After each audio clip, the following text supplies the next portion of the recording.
Can we put aside the terrible idea that humanity is a virus infecting the earth? Separating nature from humans is a recent idea, starting in Europe a few centuries ago. But many societies in the world, I think most, would find a division between humans and nature strange, or worse, dangerous, because it builds a barrier between us and the animals and plants, the weather and landscapes, which really do shape our lives from before birth until the day we must die and return to the earth in order to make room for those who come after. However detached from it some of us feel, it's nature that still sustains and feeds us. Our stomachs, obviously, but also our hearts and our souls.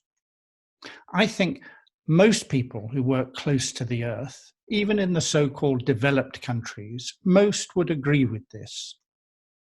Nature is beautiful, we all know this. But so are people.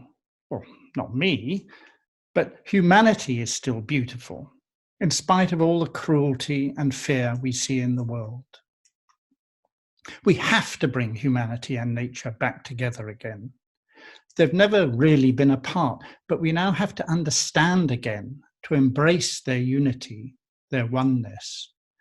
We have to tear down the walls we've built trying to divide them. Indigenous and tribal peoples are good at this. They're the best guardians of the natural world, but tragically and criminally, we're still destroying them and their lands. The key, the true key, to a new conservation for our futures is to recognize for the first time that biodiversity depends on human diversity and that we need to fight for both. And we need to fight against the racism and sectarianism which oppresses and divides people and pushes them off their lands. Let's put people back in the picture. As my friend, the Amazon shaman, Davi Kopenawa says, I am nature. Humanity is nature.